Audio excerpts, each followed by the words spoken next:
Arab menyatakan bahwa Islam dibawa dan disebarkan ke Indonesia pada abad ke-7 Masehi oleh pedagang dari Arab. Teori ini dicetuskan oleh beberapa sejarawan dunia seperti Crawford dan Kaiser, serta sejarawan Indonesia seperti Buya Hamka dan Husein Jayadiningrat. Teori ini didukung dengan ditemukannya hubungan antara kerajaan Sriwijaya dengan pedagang dari Timur Tengah.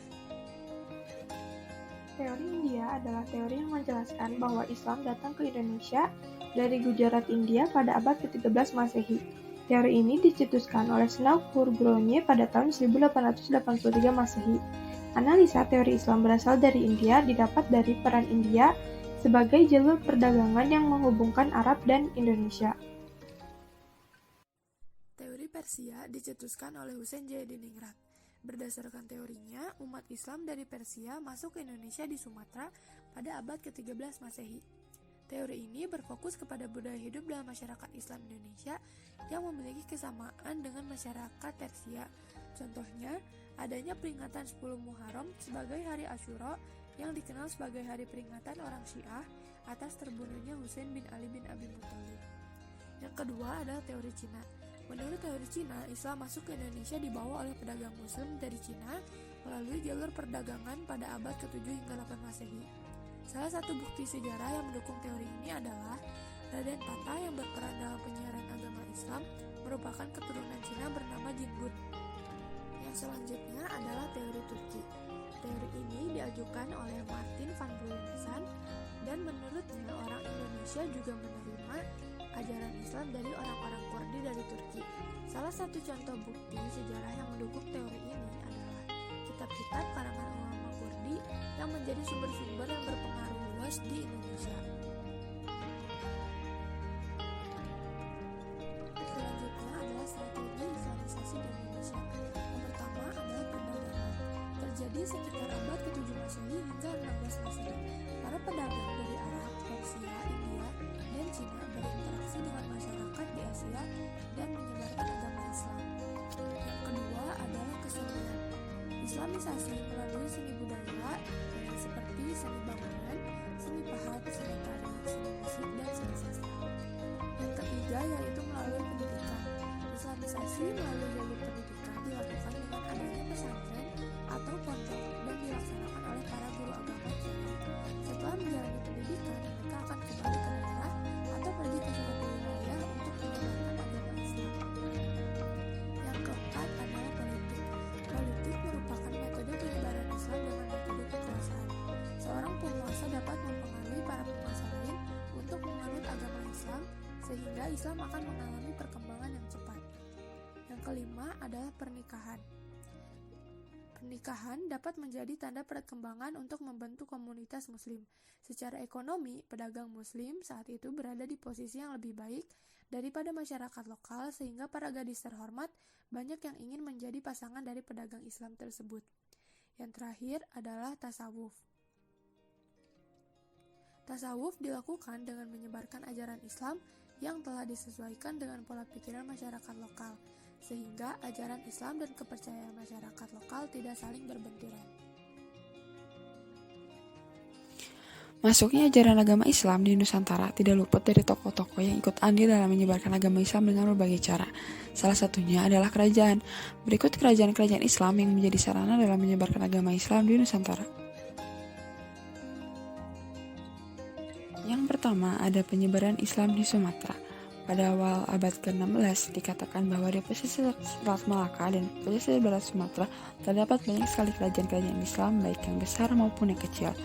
Kerajaan tersebut adalah Kerajaan Aceh, Biar dan Lambir atau Lamuri, Pedir, Pirada, Pase, Aru, Arcat, Rupat, Siak, Kampar, Tongkal, Indragiri, Jambi, Palembang, Andalas, Pariaman, Minangkabau, Tiku, Pancur, dan Barus. Di antaranya ada yang mengalami masa kejayaan, adapun yang runtuh begitu saja. Dan ada kerajaan yang bahkan sudah lebih dulu muncul, yaitu Kerajaan Samudra Pasai. Kerajaan ini terletak di sebelah timur Lok Sumawe, Nanggro Aceh, dan diperkirakan sudah tumbuh sejak pertengahan abad ke-13. Sultan pertamanya bernama Melikul Saleh.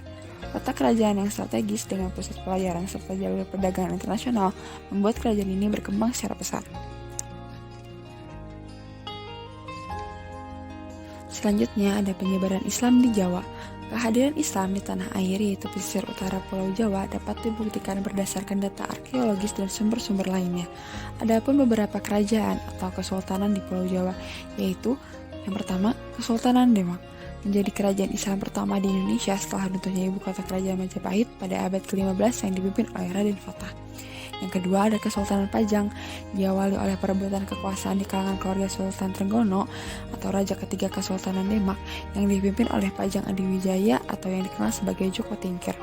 Yang ketiga ada Kesultanan Cirebon, dipimpin oleh Syarif Hidayatullah atau yang dikenal sebagai Sunan Gunung Jati. Setelah beliau wafat, Kesultanan Cirebon dilanjutkan oleh Pangeran Suwarga. Selanjutnya ada Wali Songo, memiliki arti yaitu 9 wali yang berperan penting dalam menyebarkan agama Islam di Pulau Jawa. Yang pertama ada Sunan Gresik atau Syekh Maulana Malik Ibrahim. Daerah dakwahnya berada di Gresik sesuai dengan namanya. Yang kedua ada Sunan Ampel atau Raden Rahmat. Jejak dakwah beliau bukan hanya sampai di ibu kota Majapahit, melainkan meluas hingga Kalimantan.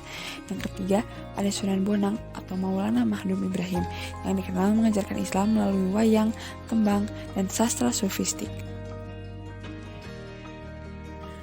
Yang keempat, ada Sunan Kalijaga atau Raden Said, dikenal sebagai salah satu tokoh Wali Songo yang mengembangkan dakwah melalui metode wayang. Yang kelima, ada Sunan Gunung Jati atau Syarif Hidayatullah. Beliau dakwah di daerah Jawa Barat dan mendirikan Kesultanan Cirebon. Hal tersebut menjadikan banyak warga Jawa Barat yang memeluk agama Islam. Yang keenam, ada Sunan Derajat atau Raden Kasim. Pada perjalanannya, Sunan Derajat mendapatkan suatu musibah yang menghantarkannya ke kampung Jelak, Banjawati. Di sana, beliau mendirikan sebuah pesantren yang membuat kampung tersebut menjadi besar dan kemudian berubah nama menjadi Desa Derajat karena letaknya yang berada di dataran tinggi.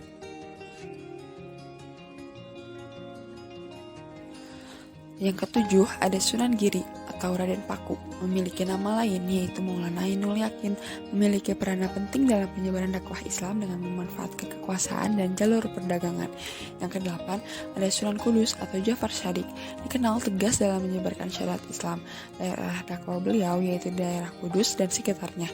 Yang kesembilan ada Sunan Muria atau Raden Umar Said, menjadi sunan yang paling muda usianya, memanfaatkan metode seni dalam menyebarkan agama Islam sebagaimana Sunan Kalijaga. Selanjutnya adalah kontribusi Islam. Kontribusi Islam dalam peradaban dunia dan Islam dapat kita lihat dari segi kesehatan, biologi, hukum, politik, filsafat, dan lain sebagainya. Terdapat 4 khalifah besar yang berperan penting dalam perkembangan dan pertumbuhan Islam atau peradaban Islam, yaitu Abu Bakar As-Siddiq, Umar bin Khattab, Utsman bin Affan, dan Ali bin Abi Thalib. Lalu ilmuwan Islam terkenal. Yang pertama ada Ibnu Sina, dikenal juga sebagai Avicenna di dunia barat, adalah seorang filsuf, ilmuwan, dan dokter kelahiran Persia. Bagi banyak orang, dia adalah bapak kedokteran modern. Selanjutnya adalah Al-Khawarizmi atau yang dikenal sebagai Bapak Al-Jabar, adalah seorang ahli dalam bidang matematika, astronomi, astrologi, dan geografi yang berasal dari Kufah, Irak. Al-Quran merupakan sumber pengetahuan tertinggi umat Islam di mana Allah Subhanahu wa Ta'ala menyebutkan kebenaran-kebenaran ilmiah dalam Al-Quran lewat bahasa simbol, sehingga manusia harus selalu berusaha menguaknya. Singkat di bawah Al-Quran adalah peran Rasulullah dan hadisnya. Contoh mukjizat ilmiah dalam Al-Quran yaitu Quran Surah At-Tariq ayat 5-7, di mana secara ilmiah ditemukan bahwa kehamilan hanya dapat terjadi dari 2 pertemuan 2 sel atau cairan, yaitu sperma lelaki yang keluar dari shulbi dan sel telur perempuan yang keluar dari taroid. Masjid sebagai tempat peradaban Islam.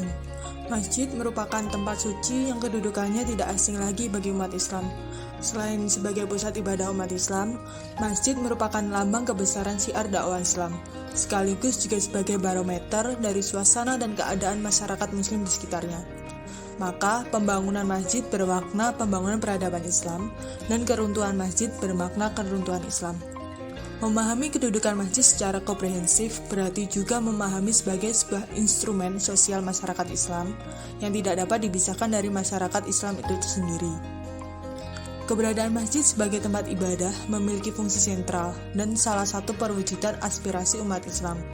Mengingat fungsinya yang strategis, maka perlu pengelolaan yang baik itu pengelolaan fisik masjid maupun pengelolaan kegiatannya.